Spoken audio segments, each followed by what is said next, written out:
दोस्तों, क्या आपके मन में भी हमेशा अश्लील और कामुक विचार चलते रहते हैं और आप चाहकर भी इनसे छुटकारा नहीं पा सकते हैं? तो आज की हमारी यह कहानी आपके लिए खास होने वाली है। आज की कहानी में हम आपको बताएंगे कि कैसे एक वेश्या भी ध्यान के माध्यम से अपने मन पर काबू पाकर भिक्षु बन जाती है। तो चलिए कहानी को शुरू करते हैं। लेकिन उससे पहले वीडियो को लाइक जरूर करें, क्योंकि आपका एक लाइक हमें आपके लिए रोजाना ऐसी कहानी लाने के लिए प्रेरित करता है।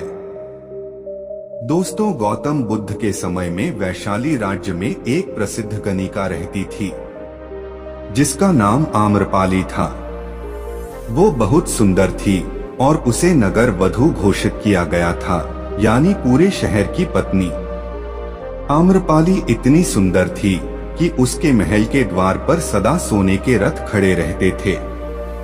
यहाँ तक कि महान राजाओं को भी उससे मिलने के लिए इंतजार करना पड़ता था। वह केवल एक वेश्या थी, लेकिन वह इतनी अमीर हो गई थी कि वह राज्य खरीद सकती थी। आम्रपाली का शरीर जितना सुंदर था, उससे कहीं ज्यादा सुंदर उसकी आत्मा थी। वह सच्चे प्यार के लिए तरसती थी, क्योंकि आम्रपाली खुद से वैश्या नहीं बनी थी। उसे जबरदस्ती राजा ने वैश्या बनाया था। आम्रपाली अपने ग्राहकों को बहुत प्यार करने का दिखावा करती थी, क्योंकि उसे इसके लिए भुगतान किया जाता था, लेकिन अंदर से वह बहुत नफरत करती थी। वास्तव में उसका इस्तेमाल एक भोग की वस्तु के रूप में किया जाता था। एक इंसान के रूप में उसका सम्मान नहीं करते थे। एक दिन आम्रपाली अपने महल की बालकनी पर खड़ी थी कि अचानक उसने अपने महल के सामने से एक युवा बौद्ध भिक्षु को गुजरते हुए देखा, जिसके पास कुछ भी नहीं था सिवाय भिक्षा पात्र के। लेकिन उसके पास जबरदस्त जागरूकता थी और लोगों को खुद की ओर आकर्षित करने की अद्भुत शक्ति थी। जब युवा बौद्ध भिक्षु ने ऊपर की तरफ देखा तो आम्रपाली उसे देख रही थी। युवा भिक्षु ने आम्रपाली की ओर देखते हुए बेहद सम्मान भाव के साथ आम्रपाली को प्रणाम किया। आम्रपाली एक तक उस युवा बौद्ध भिक्षु को देखती रही और पहली बार आम्रपाली के हृदय में प्रेम का उदय हुआ था, जो कि पहली बार किसी ने आम्रपाली को सम्मान की नजरों से देखा था। किसी ने पहली बार उसे इंसान होने का एहसास दिलाया था। आम्रपाली तुरंत सीढ़ियों से नीचे उतरी और बाहर आकर उस युवा बौद्ध भिक्षु के पैर छुए और कहा, बौद्ध, कृपया आज के दिन आप मेरे मेहमान बने और मेरे महल में चलकर भोजन स्वीकार करें। आगे आम्रपाली ने कहा, कृपया मेरे निमंत्रण को ना कहे हैं, क्योंकि पहली बार मैंने किसी को निमंत्रण दिया है। मुझे हजारों बार राजाओं और सम्राटों द्वारा आमंत्रित किया गया, लेकिन मैंने कभी किसी को आमंत्रित नहीं किया है। यह मेरा पहला निमंत्रण है। बौद्ध भिक्षु ने सम्मान पूर्वक आम्रपाली का निमंत्रण स्वीकार करते हुए भोजन ग्रहण किया। भोजन देने के बाद आम्रपाली ने कहा, बौद्ध, आज से 3 दिनों के बाद बारिश का मौसम शुरू होने वाला है, जो कि अगले 4 महीनों तक रहेगा, और मैं आपको अपने घर में 4 महीने रहने के लिए आमंत्रित करती हूँ। आने वाले 4 महीने के लिए यह महल आपका आश्रम होगा। मैं आपको पूर्ण रूप से आश्वस्त करती हूँ कि मैं किसी भी प्रकार से आपके ध्यान की बाधा नहीं बनूंगी, बल्कि मुझसे जितना हो सकेगा आपके ध्यान की सुविधाओं को सुगम बनाने का प्रयास करूंगी। दरअसल बौद्ध भिक्षु साल की 8 महीने गांव-गांव घूमकर बौद्ध धर्म का प्रचार करते हैं और 4 महीने वह एक ही स्थान पर रहते हैं, जहां उन्हें आश्रय मिल जाता है। युवा बौद्ध भिक्षु ने कहा, माफ कीजिएगा देवी, लेकिन इस विषय में मैं स्वयं निर्णय नहीं ले सकता। मैं आपके प्रस्ताव के विषय में बुद्ध से पूछूंगा। अगर वो मुझे अनुमति देंगे तो मैं आपके महल में जरूर रुकूंगा। इतना कहकर वह बौद्ध भिक्षु वहां से चला गया। इससे पहले कि वह युवा भिक्षु बुद्ध के पास पहुंचता और आम्रपाली के प्रस्ताव के बारे में कुछ बताता, उससे पहले वहां पर मौजूद अन्य भिक्षु बुद्ध के पास पहुंच गए और बुद्ध से कहा, बौद्ध आप उस युवा भिक्षु को रोकिएगा। आम्रपाली ने उसे 4 महीने रहने के लिए अपने घर बुलाया है। आम्रपाली एक वैश्या है और एक भिक्षु एक वेश्या के घर में 4 महीने रहे, ये सही नहीं है। इससे हमारे संघ में गलत संदेश जाएगा। बुद्ध ने कहा, कृपया आप लोग शांत हो जाएं और उस भिक्षु के आने की प्रतीक्षा करें। थोड़ी देर बाद वह युवा भिक्षु बुद्ध के पास आया, बुद्ध के पैर छुए और उन्हें पूरी कहानी सुनाते हुए कहा, बुद्ध नगर की एक आम्रपाली नाम की महिला ने मुझे बारिश के 4 महीने अपने घर पर रहने के लिए आमंत्रित किया है। मैंने उसके निमंत्रण का अभी कोई जवाब नहीं दिया। मैंने उससे कहा है कि अगर आप मुझे उसके घर रहने की आज्ञा देंगे तभी मैं उसके घर पर रहने के लिए आऊंगा। बौद्ध आप जो कहेंगे मैं वही करूंगा। उस युवा भिक्षु ने आम्रपाली के विषय में वेश्या शब्द का इस्तेमाल न करते हुए केवल महिला शब्द का इस्तेमाल किया।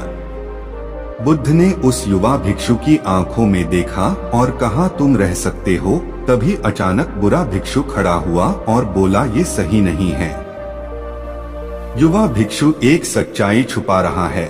इसका कहना है कि आम्रपाली नाम की महिला ने अपने घर पर रहने के लिए आमंत्रित किया है, लेकिन वो एक महिला नहीं है, वो एक वैश्या है। बुद्ध ने कहा, मैं जानता हूँ, और क्योंकि इसने वेश्या शब्द का प्रयोग नहीं किया, इसका अर्थ है जिसके मन में उसके लिए सम्मान का भाव है, इसलिए मैं इसको वहां रहने की अनुमति दे रहा हूँ। वहां मौजूद हजारों भिक्षुओं को विश्वास नहीं हो रहा था कि बुद्ध ने एक युवा भिक्षु को एक वेश्या के घर में रहने की अनुमति दे दी है। अगले 3 दिनों के बाद वह युवा भिक्षु आम्रपाली के घर रहने के लिए चला गया। उसके जाते ही वहां पर उपस्थित अन्य भिक्षु उसके विषय में तरह तरह की बातें बनाने लगे। बुद्ध ने सभी को शांत करते हुए कहा, मुझे मेरे भिक्षु पर विश्वास है। मैंने उसकी आंखों में देखा है कि उसके भीतर तनिक भी भोग की इच्छा नहीं थी। अगर उस भिक्षु का ध्यान गहरा है तो आम्रपाली के हृदय को परिवर्तित कर देगा, और अगर भिक्षु का ध्यान गहरा नहीं है तो आम्रपाली अपने शारीरिक आकर्षण से भिक्षु को परिवर्तित कर देगी। यह प्रश्न है ध्यान और शारीरिक आकर्षण के मध्य। इसका उत्तर हमें 4 माह के बाद मिलेगा। बुद्ध की बात सुनकर वहां उपस्थित भिक्षु ने कहा कि बुद्ध उस युवा भिक्षु पर बहुत अधिक भरोसा करके अनावश्यक जोखिम उठा रहे हैं। वह युवा है और आम्रपाली बहुत सुंदर है। समय प्रारंभ हुआ, वर्षा ऋतु आ गई। 4 माह बीते और युवा भिक्षु वापस आ गया। उसने बुद्ध के पैर छुए और उस युवा भिक्षु के पीछे आम्रपाली भी आई। युवा भिक्षु ने आम्रपाली का बुद्ध से परिचय कराते हुए कहा, यह आम्रपाली है और ये आपसे दीक्षित होना चाहती है। यह एक अनोखी महिला है। ये न कि केवल सुंदर है बल्कि उनकी आत्मा उतनी ही शुद्ध है जितनी आप कल्पना कर सकते हैं। आम्रपाली ने बुद्ध के पैर छुए और कहा कि मैं पहली बार देखने वर से इस युवा भिक्षु से प्रेम करने लगी थी, इसलिए मैंने इस युवा भिक्षु को अपने सौंदर्य से कई बार आकर्षित करने का प्रयास किया, लेकिन मैं पूर्ण रूप से असफल रही। इसकी बजाय इस युवा भिक्षुओं ने मुझे ध्यान के प्रति जागरूक किया और यह एहसास कराया कि वास्तविक जीवन भोग नहीं अपितु ध्यान है। इसलिए बुद्ध, मैं अपनी सारी संपत्ति आपके भिक्षुओं को दान में देना चाहती हूँ और अपना बचा हुआ सारा जीवन ध्यान में बिताना चाहती हूँ। इसके बाद आम्रपाली बुद्ध के शिष्यों में पहली महिला हुई जिन्हें आत्मज्ञान की प्राप्ति हुई। बुद्ध ने अपने पंथ के सभी शिष्यों से कहा, यदि तुम वेश्या की संगति से डरते हो तो उस डर का उस वेश्या से कोई लेना देना नहीं है, बल्कि तुम्हारे बेसुध मन की उपज है, क्योंकि तुमने अपनी कामुकता को दबा दिया है और कामुक ऊर्जा को दबाया नहीं जा सकता, इसे केवल रूपांतरित किया जा सकता है। तो दोस्तों, देखा ध्यान से कैसे एक वेश्या भिक्षु बन गए। अगर आप भी किसी तरह की गलत संगति में फंसे हैं या सारा दिन आपके मन में कामों ख्याल आते हैं, तो एक बार ध्यान का सहारा लेकर जरूर देखें, आपका जीवन बदल जाएगा, यह मेरा आपसे वादा है। तो कैसी लगी आपको हमारी वीडियो कमेंट करके जरूर बताना, और हाँ, वीडियो को लाइक करना मत भूलना और अपने सभी मित्रों के साथ इसको शेयर जरूर करना। और अगर हमारे चैनल पर नए हैं तो हमारे चैनल को सब्सक्राइब जरूर कर लें। और हम दोबारा फिर अगले दिन मिलते हैं एक और नई कहानी के साथ। तब तक के लिए खुश रहिए, रोजाना ध्यान साधना करते रहिए। धन्यवाद।